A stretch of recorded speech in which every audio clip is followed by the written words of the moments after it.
Hi, St. John's. The last 3 years have been defined by change. The coronavirus forced us all out of our rhythms into a prolonged season of doing things differently. Some of these changes have become the new way, while others still feel like a temporary adjustment awaiting an eventual return to what is beloved and familiar. Now, one of these COVID-related changes affecting our church community has been the service schedule. Prior to the pandemic, St. John's offered 4 worship services on Sundays during the program year, which is September through May, which took place at 8 a.m., 9 a.m., 11:15 a.m., and 5 p.m., with the education hour for all ages taking place at 10 a.m. Now, each of these 4 services had its own character and dedicated congregants, and our church found a certain homeostasis in this particular Sunday rhythm. Now, while the pandemic has not disappeared, much of society, including most churches in our diocese, have now returned to their pre-pandemic schedules. And on behalf of the vestry and myself, I'm happy to inform you that St. John's will also return to its pre-pandemic schedule on September 17 of this year, which is the Sunday right after Renewal Sunday. The character of these services will also remain the same. So 8 a.m. is our Rite 1 simple spoken service. 9 a.m. will be our family service. 11:15 a.m. is our traditional service with St. John's Choir and with the live stream. And then 5 p.m. is our informal Come As You Are service.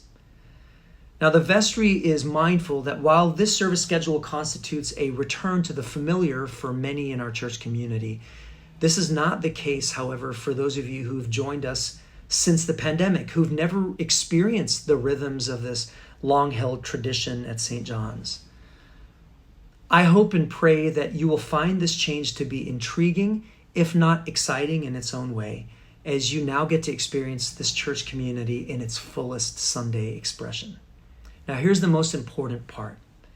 As you can imagine, the transition from one service, which is the 10:30 a.m. service as we've been doing it, to 2 services, 9 a.m. and 11:15, is not going to be easy from a volunteer standpoint. So practically, if you think about it, the various worship ministries that have supported one service now have to be essentially doubled in order to support 2 services. So these include the ushers and welcome teams, the lay Eucharistic ministers, the altar guild, the acolytes, the healing prayer ministers, the live stream team, and singers to help form a new 9 a.m. choir.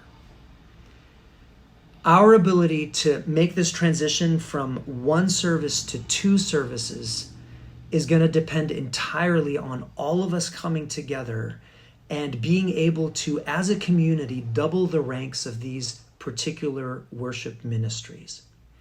So, along with this announcement, I am making a plea that you please help us by signing up below as a volunteer for one of these various worship ministries during the service time that you think you're going to attend most. So please do that, St. John's.